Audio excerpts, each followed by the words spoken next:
Okay, I will be right back. I don't know. Oh, I get it.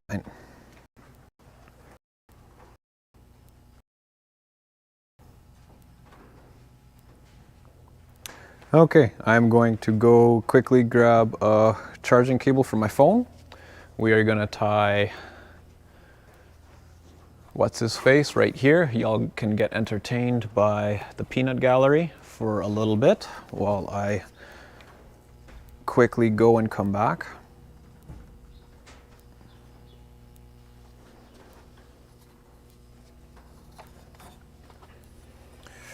You would be surprised how oh yes, big snort. How technical this all gets. Okay, I will be right back. Just gonna tie this guy. Oh, can't tie him there. I'll tie him here, I'll be right back. I don't wanna reset up the live stream because that takes a while. And I don't have an end card or a intermission card. Go get your snacks, go get your popcorn.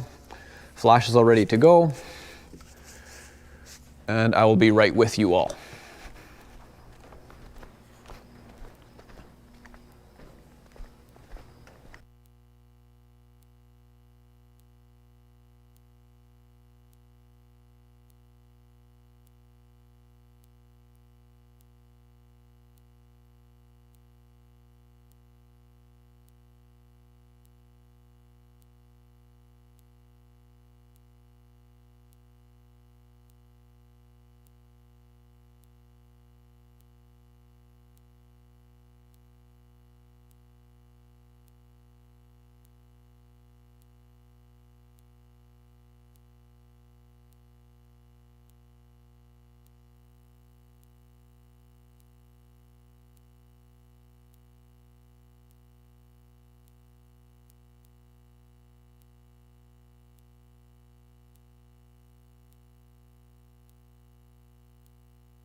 Okay, if you can hear me, would love if you would leave a comment there that you can hear me okay.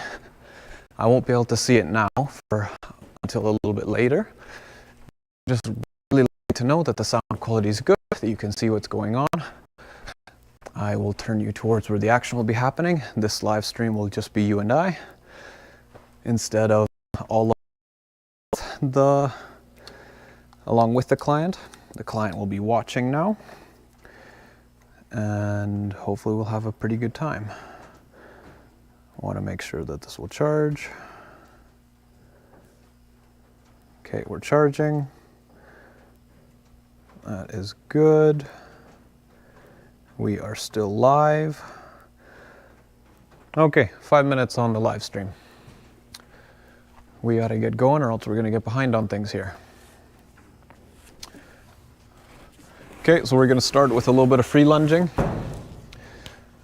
Just to get warm up. This is day 4 out of our work week, so everyone's a little bit tired. He's gonna go say hello to horses. Hopefully you guys can still see that. He hasn't said hello to those ones yet, even though he was bred here, so they probably share half of the same blood anyway. Just gonna go close this door. Why do you leave horses unattended, Justin? Because I like for them to express themselves. It's not about full liberty work. It's about the horse showing what it wants, the horse showing its ability. Helmet. Where on earth? Oh, my helmet's back there. Okay. Grab flag, and then we've got everything good to go. So if you want to see how a regular horse session goes, about a quarter of my time is walking, going to go grab things that are currently unavailable or that are across the arena. Oh, look. So here's an ad for you. If you're looking for a well-trained horse by yours truly, there are 3-year-olds. I think, actually 3 of them are right there. So I kind of had to give names because they didn't have given names. They had our barn names. So the 3 on the right there, if you can see them, I have Palo, Blade, and then we have Buck. So those 3 there are for sale right now. We will probably be getting video of them a little bit later. Okay, can we give up a little bit of the herd? So he's probably going to go out of frame a little bit. Oh, you're going to stay on this circle here? You want friends? This is good because we're going to have to work through a little bit of distraction. So for all of those of you who don't know Flash, Flash was bred here. He is about 7 now. He lives in Dryden. And he is in for partnership work and confidence building, essentially. His technical riding skills are really good. His mood, for the most part, is fairly good, but he's just a little bit reserved. The way I would kind of personify his personality is that he is an introvert who doesn't communicate the best. So he kind of holds his tension back. He doesn't really let you know what's going on, but then he still is uncomfortable. I don't know why we're going so deep in the corner right now. Like you're just making a shadow across the whole screen. Okay, we're gonna say you gotta go the other side. Because right now, oh, he did find the gap on the barrel. Look at you go. Yesterday we were working on getting him to pick up his feet a little bit. So let's see how distracting this herd is gonna be for him. So the free lunging, it has the side benefit of a warm-up. If we don't get anything to work on there, he was slowing down because of the horses a little bit. Now he's got some poles. Wow, we learned something yesterday. So what you can't quite see behind the barrels is that it's just a little cross rail. It's lower in the middle than it is on the sides. So the more on the outside you are, the higher up it is. So the more the horse is thinking, the more he'll go, ah, there he went closer to the middle. Good job. That's better. So he's not speeding up towards the horses. He's not really slowing down by them. Really, don't play with the chain. Paulo, you'll get work later. So there, he's starting to go towards the middle and he's kind of just trotting over instead of needing to take off and do a full loping jump over everything. I will go and check the audio soon and I'll check for some of your comments. There we go, picking up feet. We're gonna stop here, ask him to turn around. So look at those, look at that eye, look at the ears. Okay, so what you're really looking for, so see the lick and chew? What you're looking for is to have those nice soft eyes, thinking, be licking and chewing. So a face that isn't constricting muscles too much. There's a mare being a mare.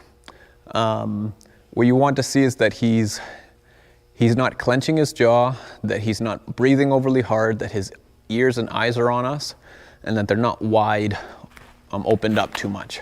So a horse that's worried is going to have kind of deer in the headlights look. He's also going to have, kind of like right now, when you give him a cue, there's a little bit of extra tension in the neck, a little bit of it in the ears. So they're just small little cues. They're not that small for you guys because I have it on such a wide angle right now on the GoPro.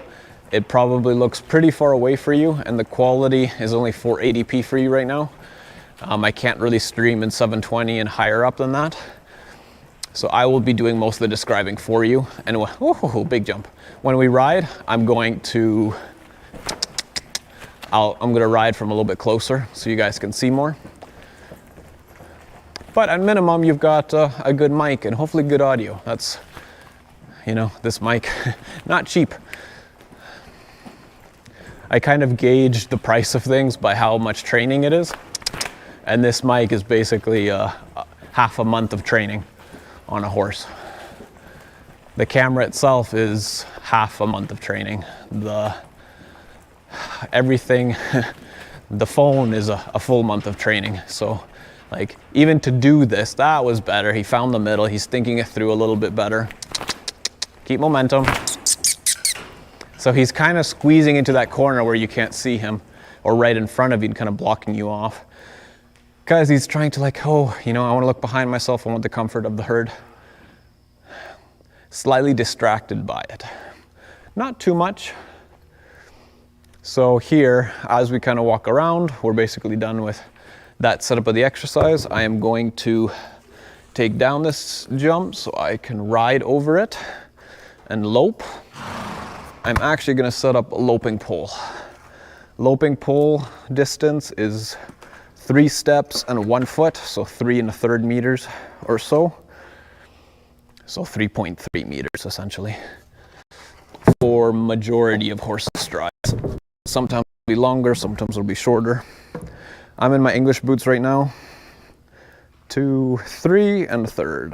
1/3 is about 1 of my feet. I'm in English boots just because the last horse I was riding was in an English saddle. I could switch to my cowboy boots, but then you guys would have to wait another like 2 minutes. So that's kind of how I treat tack and equipment, is if there's a reason to switch,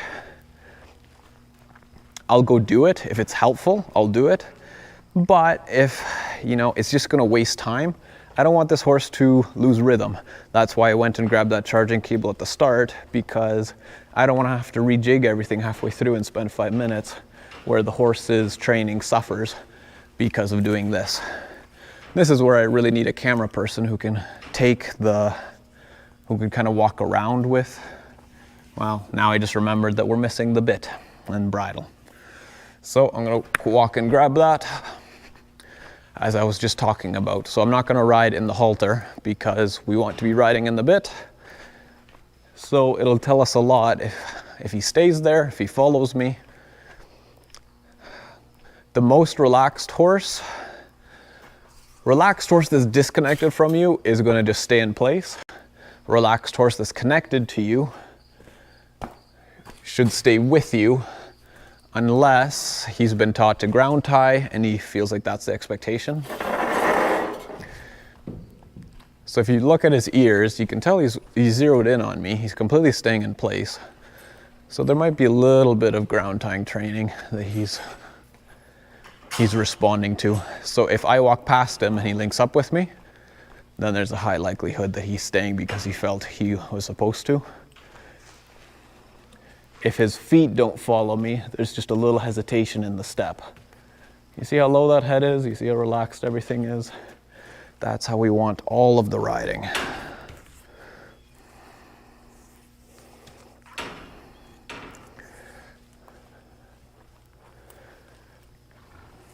So why do I want to be live streaming for my clients? One of the reasons why it's important to me is because I have nothing to hide, and I want the client to gain something from the training as well. So if the client can't be here in person, the challenging part of it is that it's hard to teach. So one of the things that technology has given us is the ability to stream. And I'm able to stream without needing an internet connection, like a Wi-Fi connection from here. So that opens up all world of possibilities of virtual lessons, virtual coaching, virtual checkups on training. So it's not really time efficient for me to stream every session, but I want to add this as a bonus so that, you know, like when you get a summary of a session, you kind of get that and how everything's going, but you don't really get a feel for how much I'm spending on everything, get a look for everything. When you can actually see it, it's way better than just thinking about it, or a phone call, or even just static video when you can see it all going at the same time. Well, you can see it happening real time. Just makes a real big difference. So checking phone. I am going to view my stream to see if you guys left any comments or if there was anything. I might be talking to myself. If that's the case, that's okay. Going at the same time. One person watching. Well, you can see it happening real time. Just makes a real big difference. So checking phone. We're kind of shadowed here. See if you guys left any comments or if there was anything. I might be talking to myself. If that's the case, that's okay. Going at the same time. One person watching. You can see it happening. Just makes a real big difference. So checking phone. We're kind of shadowed. Oh, you guys can probably hear yourself. Let me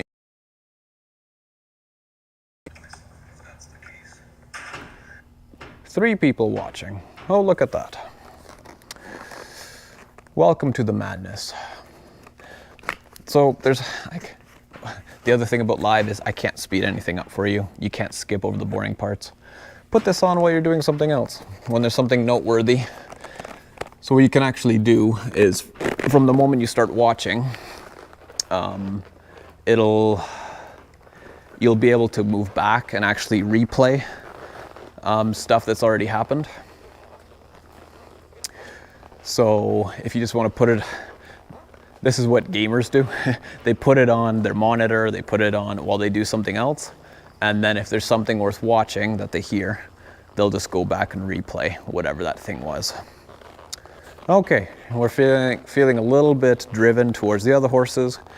Yesterday was a work session for him. Today we're going to do another work session, and I'm going to kind of describe his history a little bit as we warm up the riding section. Let's go. So he has been used on and off, mostly trail riding, mostly outdoors. Okay, that was me and my balance. Mostly outdoors work. Forgot my helmet, but it's okay for him because we're not going to do anything silly. So you can tell he's a little bit driven towards the herd right now.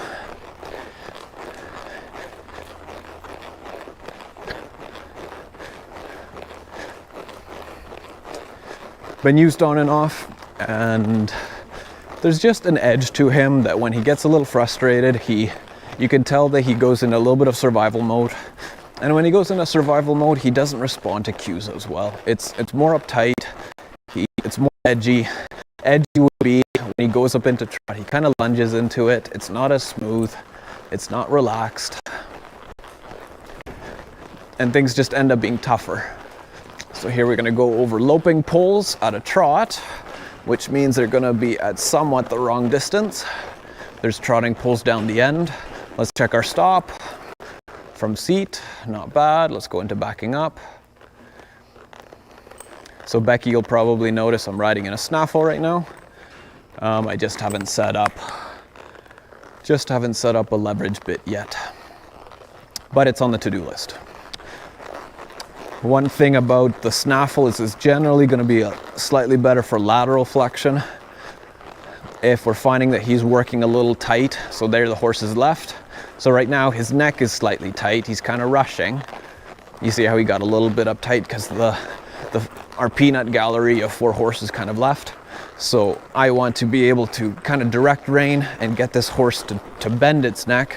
You see that look in his eye where that bottom jaw is slightly clenched? And if you slow it down, you can actually see a little bit of the white of his eye. That's the worry. He kind of refused the trot, and then when I did ask for it, he gave it to me, but it was rushing. So right now he's clenching that bottom jaw.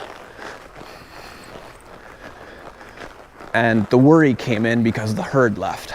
So oftentimes when he feels a little more at risk, when there's a circumstance change, something in the setting changes, that's where you get him to be a little more uptight. So technically his training is fine. Let's go into a little more aggressive backing up.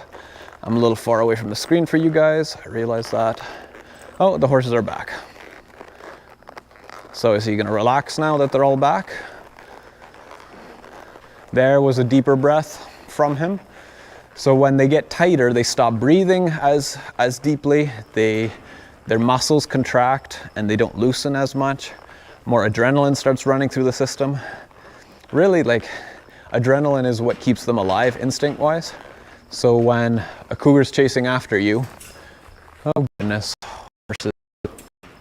When a cougar's chasing after you, do you want to be calm and relaxed, or do you want to be running with as much adrenaline as you can? If you've got a cut, do you want, instinct-wise, that adrenaline helps them not feel it and helps them just keep going to safety. So it's really that, it's a safety mechanism that's built into them, and the horses are doing stuff and he's distracted. Oh boy, this is good. So you might, and now they left, and now they left, So you might think, Justin, you must be a little bit, annoyed that these horses are coming and leaving and they're making your horse, his mood change. It's like, no, they're actually giving me free tension to work on. And the only way to work a horse through it is to let him know that it's not something worth being concerned about. So I can't force him to relax. All I can do is help him know that it's gonna be okay.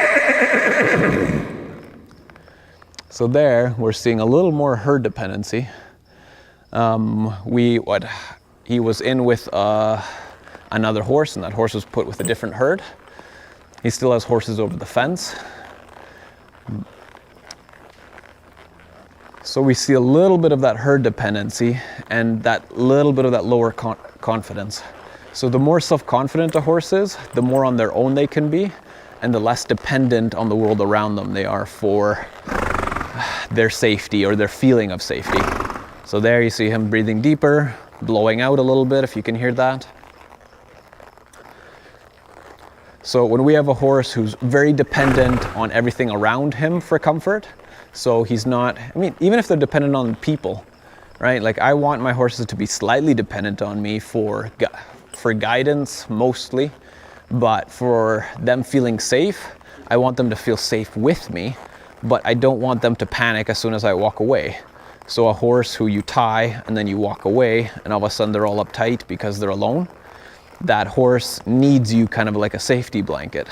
So I would rather my horse be quite self-confident in themselves, and that's going to make them a little bit harder to work with. It's going to make them harder to convince to work with you. But when you convince them then that you have something good worth saying, and they're convinced of that, you have a horse who's listening to you, and they're not being their mood isn't dependent on you as much.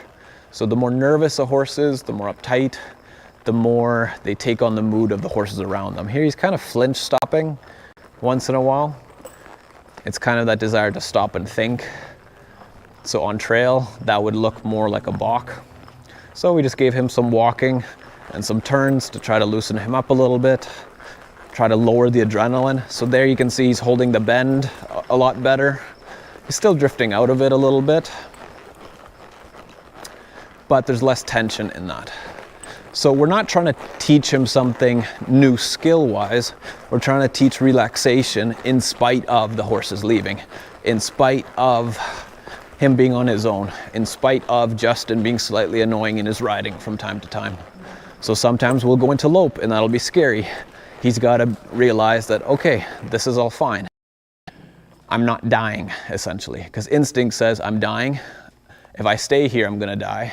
I need to get back to whatever makes me feel like I'm not gonna die. And back, and back, and back, and back. Good job. So when a horse gets tense, so like a cue is really just stimuli, right? When I pull on right rein, there's a stimuli on right gum, right lip, and a little bit of right tongue. So that's a stimuli. So if he's focused on something else and that's what's bringing his comfort and that's where his attention is, he doesn't feel the stimuli as much. When they're uptight and they've constricted their muscles, they're not as sensitive to feeling like your leg on their side. So if you flex up your arm really tight and then you try touching it with a pin or you try touching it with something else, it's gonna be harder to feel where it's touching you. So like if you take an area like your knee or something like that, when it's harder like that, it's harder to be as specific with where the feel is. And especially if you're tight because you're concerned about the world around you. I think we're slightly shadowed. If we back up a little bit, I think we'll be in the sun a little bit more. Okay, I think that'll be a little bit better. So I want him to stay loose with his focus on me, not because I'm forcing it from him, but because he's choosing to believe that I'm a worthy leader, one. I have good things worth saying, and that life is easier when he works with me. Life feels more safe when I work with Justin and I focus on him. So we're gonna go about doing that by making the work slightly harder when he messes up. So if he's getting tight in the neck, I'm gonna go into more turns and more bends. When I add leg and he gets insistent on rushing, again, I use those bends because the more he rushes, the more that the turn is hard. It's harder and it slows him down naturally, without me needing to pull back on both reins. We really don't want to have to use any both reins to slow down the horse when they're uptight. Like if he's starting to rush forward and I have to use both reins to slow it down, really just putting a band-aid on the issue, and I'm not fully, really should just be a slight reminder, whereas if I have to do it to feel safe, to feel like the horse isn't going to run away, really then it becomes me fighting against his worry. And I don't want to fight against his worry. I want him to fight the worry and then choose to focus on me instead of that. Right? If he's completely given himself over to the worry side, the inside of his brain, if he's fully given himself, just because a horse calls does not mean that they're necessarily super worried. Okay? He's looking for where the horses are, but that doesn't necessarily mean that he's more uptight right now. So if you look at his stride and his head carriage, it's actually quite smooth. It's actually quite loose.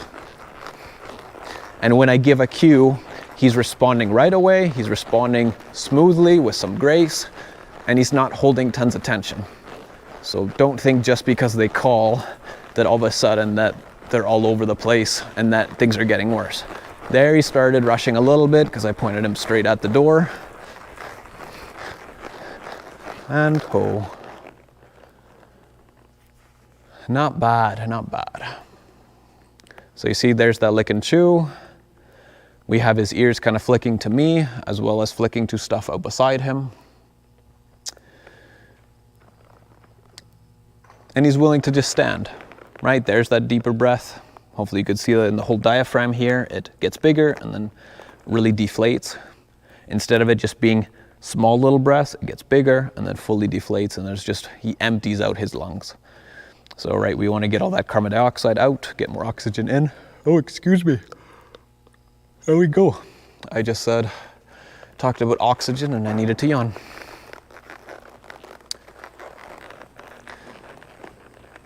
So we need to be able to get the horse to, it's really psychological. So let's come up with an analogy that can help you guys understand. So sometimes I use my own fear of leeches as an example. Let's pick something a little bit easier to understand. Social anxiety is an okay one. There he's kind of doing those flinch stops. So social anxiety, say let's take an 11-year-old kid, say they've been homeschooled and say they're about to go to school for the first time. So that social anxiety, they generally aren't going to feel comfortable until they get back home, right? Or from the time that they leave the car till the time they get back in the car the first day, it's just going to be uncomfortable for them. There might be little moments where it's less scary or less worrisome at school on the first day, or say your kid in kindergarten if you want to think that way. But in general, they're worried about all the stuff that they don't know that's going to happen. They don't know what happens at lunch. They don't know what happens in the next grade. They don't know how much work is going to happen. So there's all these unknowns that rob them of confidence. So that person is generally going to have more closed posture. They're generally going to be a little more uptight. So closed would be, hands clenched, crossed arms, slouching in the seat, maybe looking down at the ground, more twiddling of their thumbs, more doodling on their paper. It's going to be more inattentive or distracted posture than attentive confidence. So that person might be, if they're scared, they're going to be more attentive, but it's going to be a tense attentiveness.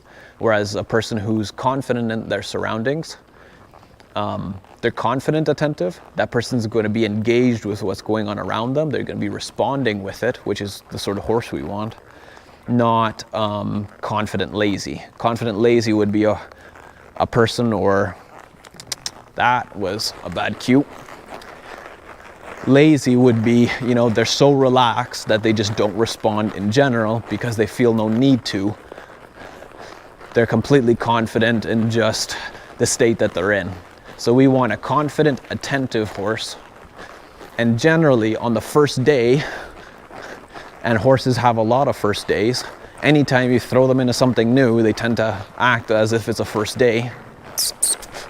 So there, he's been clamming up on me. So there I drove with leg, and I'm kind of starting to push him a little bit because, and now if you look at his eye and look at his neck, all uptight, all nice and tense. But that's okay. So this is my first time where I'm kind of throwing him slightly in the deep end, and I'm saying, okay, if you keep pausing and kind of asking to stop when when I'm keeping the pressure on, so he starts trying to give to the worry's telling him, I need to slow down, I need to stop and think about this, and then he ignores the cues from me. I'm going to add a little pressure because we've been going over this a few times, and when I feel him soften here, I'm going to try to flood him with the relief of, okay, good work. Try to breathe deep, let him go back into walk.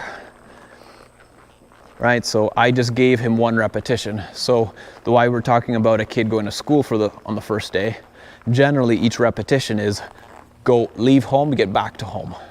Right? It's a process from comfortable to stressed out, with small little variations in stress, to being relaxed back at home.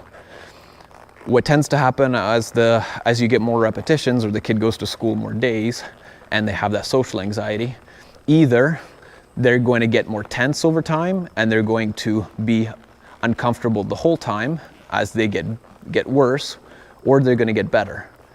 Right? As they get better, in general, there's going to be walking, say going to your locker becomes easy. That becomes a safe moment. There's no expectations on me. I'm not getting called on in class. Maybe going to the washroom, right? We create these moments where we are able to go relax because we can't be scared all day. We can't be nervous and uptight all day. So the person naturally develops these safety moments as they go doing the same thing day after day and getting repetitions in. They get the safety routine. Okay, when I'm uncomfortable, I know that, when I finally get to lunch, I'll be away from those two bullies who are in my class. If it's a girl, those girls who tease me and I can hear them gossiping behind my back, they'll finally be gone, right? So we create these safety moments, and as they just kind of develop, you don't really think about it. You just look forward to that next moment where you finally have some peace. So for our horses, the more uptight and tense he is, I want to start creating safety. So in general, riding in the arena shouldn't be scary because he's done it. This isn't day one of riding in the arena. But say it's day one of horses coming and leaving really, really fast, and he says this is a big deal. When he says this is a big deal, I want to say, hey, I hear you, I understand that, but if you give to me, so that might be the teacher saying, hey Luke, hey whatever the 11-year-old's name is, and they ask them a question and they're able to make that kid smile, or they're able to make that kid feel appreciated, right? So you give that person a little bit of release from the stress. So when he's stressed out of the other horses leaving here, I'm trying to take control of part of his brain and get his focus on me, so then I can manage the stress. If his brain is out there, I can't manage his focus because it's gone.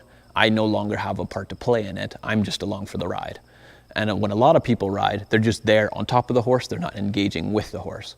So I'm trying to get the conversation going. Every time he's focused elsewhere, his brain is leaving. He's starting to space out. I sometimes say the mist or the fogginess is starting to come in. And the worse the herd boundness is, or the worse the worry is, the more fog there is and the harder it is to really get through to their brain. So let's keep going with our analogy, right? So say we've created our safety moments. It's been a week of going to school, right? We've identified the stresses. We've identified the worry things. We're starting to try to avoid them because we want to stay away from them. We're trying to, we found our safety blankets. We found those one or two friends that, we can be ourselves around a little bit more. But then, according to that kid's social skills, if he is super unconfident around people in general, every time he talks to a person, it's going to be stressful, right? So he's going to spend more time alone. If that kid doesn't develop and grow at all, he's going to be more and more alone each day. And then he's going to get known as the loner, and it's going to be more and more uncomfortable for anyone to talk to him because he's known as that.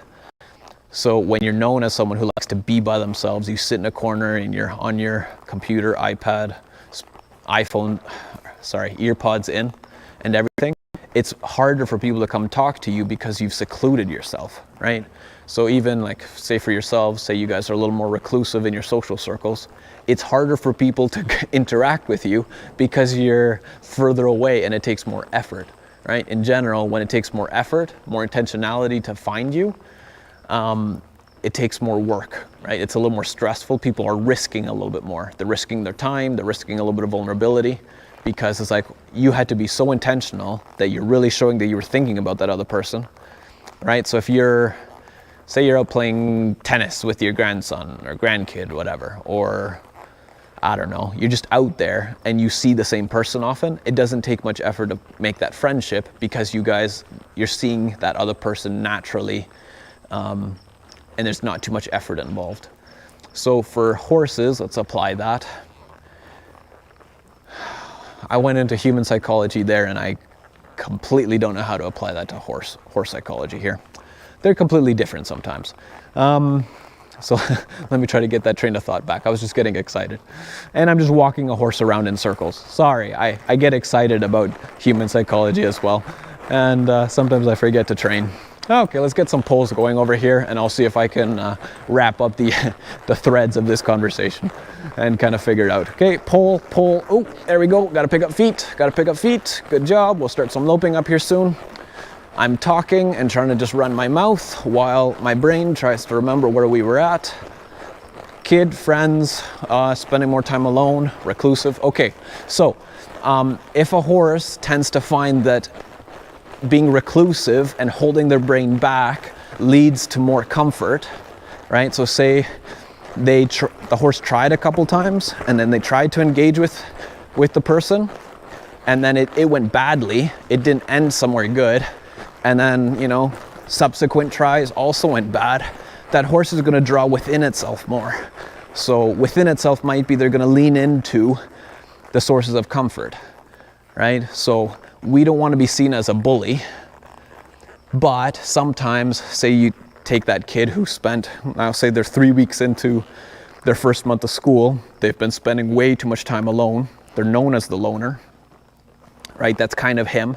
He's kind of, he wants friends, but he doesn't know how to interact with people super well. He knows what to do, but he doesn't really truly relax with people. When that, say we go back to the kid, when that person kind of bursts that kid's bubble and really shows intentionality and care, it's gonna be uncomfortable. It's gonna be worrisome. You can't just slide into a friendship without there being that awkward phase at the start.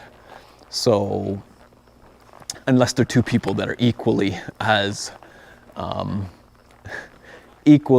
introverted, and then they have something really easy to share. But it's still uncomfortable first time. Imagine the two nerds. I was a nerd. I can make this comparison. Say they were both interested in books, right? In a certain fantasy series or whatever. They still have to somehow realize that they have that same. Say that one person notices the other person reading a book. Someone still has to make the first comment, and that's going to be stressful for both of them. So here, if we don't keep control of our mindset, and then I want to interact with him, right? I'm the one who can choose. He's uncomfortable. He's having a hard time. I want to interact with his brain. I need to convince him that I'm someone safe, worth interacting with, someone safe, worth opening up with. How do I do that? I put on pressure. I try to engage his brain. And then when I get something good, I want to draw away mentally, right? I want to leave him alone. So every time you see me add a cue, I'm asking for engagement. So here I'm asking for trot, and we're gonna ask for a trotting circle. We're gonna go over these poles. And whenever I can just leave him alone, so if I can just ride here without asking forward, without needing to do much with the reins, and just leave him alone, I'm trying to give him, ooh, we tripped. Oh, we tripped. Ooh, we gotta pick up those feet. Right, so say he's doing well.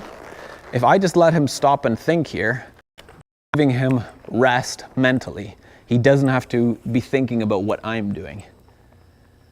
So if he's able to kind of shut off his brain, relax a little bit, chill out, that's a good thing. If I'm able to pick up the trot and he's able to zone out and just trot around and do what he needs to do, that's a really good thing, because we've created this new routine.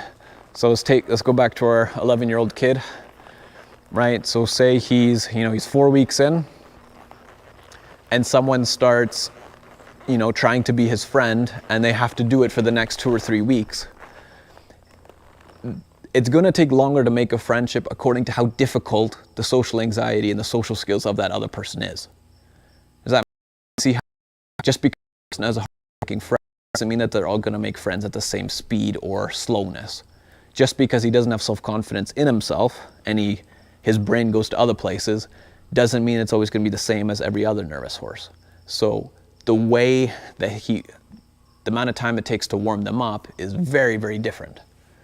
And it's going to be generally, so like say you want to make a friend with someone, you can't make a friend the same way every time. You have to find what does that person like, what makes them tick, what makes them feel appreciated. Then if you want to get into the human psychology of love languages and, talking to them in such a way that they're used to it, avoiding the landmines. The horses are stampeding out there. They're all running. So I'm just going to ask him, they're all running away. He's frozen, and I'm going to ask him to move his feet, right? So his brain is slightly gone. Basically, he feels left behind, he feels abandoned. I'm going to say, no, don't feel abandoned. You move here. Hello, I'm here. So every time I ask a cue, I'm trying to say, hey, hello, Flash, I'm still here. I didn't go anywhere. Remember me? Good job. And, let's back up 2 steps. Look how easily he went into that backing up. So we got his mind back, right? Two little laps, got his mind back. Good job. That's really all that we need, is get stressed out, get his brain back on me. Enough that he can cue well and keep me safe. So essentially, I want to find the worry, push through the worry by giving him tons and tons of repetitions, like I'm trying to make a friend, right? Every repetition is going to be a little bit nerve-wracking for him. So I'm putting on a little bit of stress, and I'm looking for him to give me a little more of a confident response in return. And then every time I get a little more confident response, I reward that more confident response with more relaxation, because I've taken control of where his mind is at, and I haven't left it up to the circumstances. So that's me wrapping up that whole conversation. I hope that made sense. Maybe I'll be able to make a book out of that one. It's hard to wrap that up into a 5-minute video or a 10-line Facebook post. I have no idea how long I've gone. Let's look at how long this recording went. We started at 5 minutes in. What's the timer at? The timer is at 44 minutes. Flash says hi. Okay, we've still got time. We've only been going 40 minutes. So, what can we do next?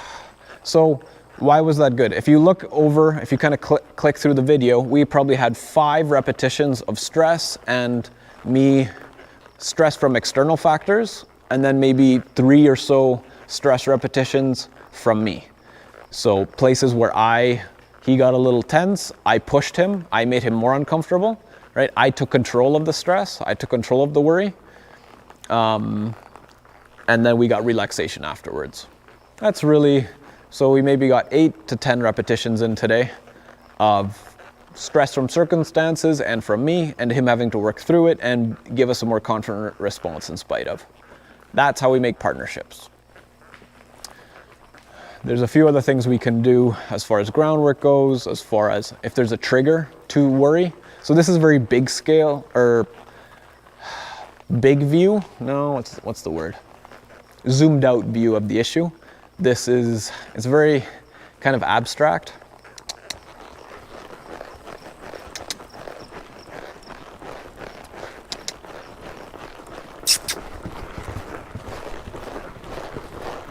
So there, he rushed a little bit. So he's got these poles. He's gonna have to measure that stride. There we go. He had to reach for the first one, if you could see.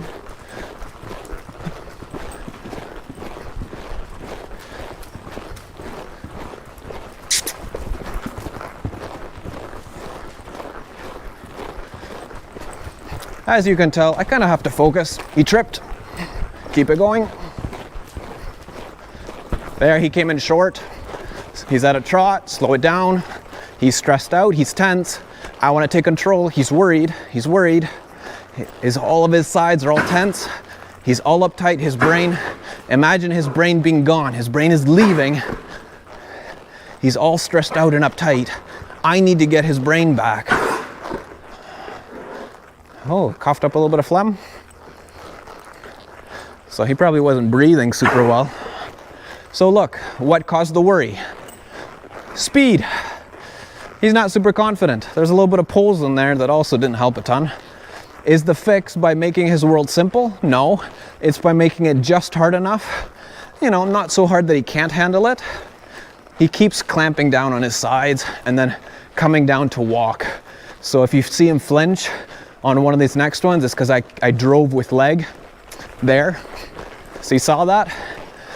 So I came in harder with leg because he's starting to clamp down and try to come down to walk and stop. He's not being soft-sided, he's being stiff-sided. Basically all the ribs get tight. Well, the muscles around them, his diaphragm, they get tight, and that starts constricting his body, making it harder to move. And so it naturally gets his body to try to come down to walk and stop. That's where you oftentimes get the stress freezes. So that's more loose. Now we're gonna let him stop and breathe. So now if you look at this body posture, neck is tense, we got a lick and chew, or a little bit of chomp in the bit. Feet are kind of locked. There's a bigger breath. Now what we'd love to see is those ears to stay kind of flicking to me as I talk. We'd also love to see that nose go down, but just the adrenaline of getting the feet moving and where am I gonna put them, and there's poles and there's everything else. It's, again, if we wanna go back to our example of the 11-year-old going to school, this is like the girl coming to talk to him for the first time. Or something like that. Like, can you imagine, can you kind of see how it just makes the guy's brain completely panic and not know what to do? And that's why guys stammer when they're nervous. They completely just all out of sorts. So for him, he just completely lost his marbles as far as his composure went because the self-confidence was gone. You see he's kind of trying to find comfort in that hind end. He's kind of moving it side to side, trying to find a comfortable spot. Front feet are still locked. Let's ask him to back up. So you see, front feet are stuck there. He loosened. Thank you very much. Not bad.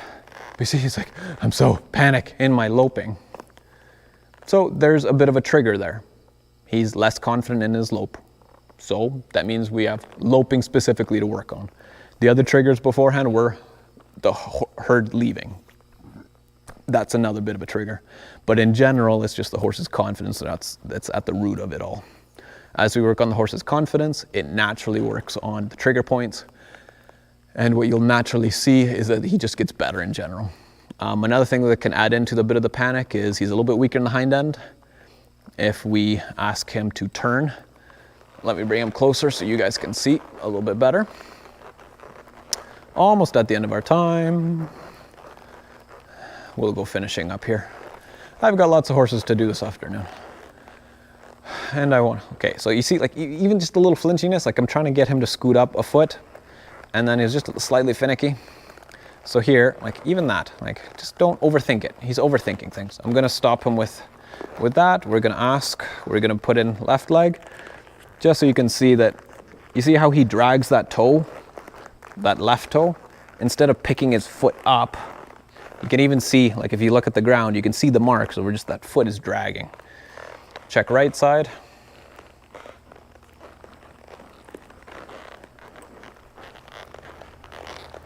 Right, just he's not picking up. So even when we try to get him to speed it up, you see like it's, you see how he just kind of drags that leg around? So what he needs is more backing up work, because that'll strengthen that hind end. And back, and back, and back, and back, and back. So look at how much he drags his feet. We want him picking those feet up and back. So this would be strength work. So if we're going to that training, we're not working on the mind as much as we're working on the physical ability to do this harder thing.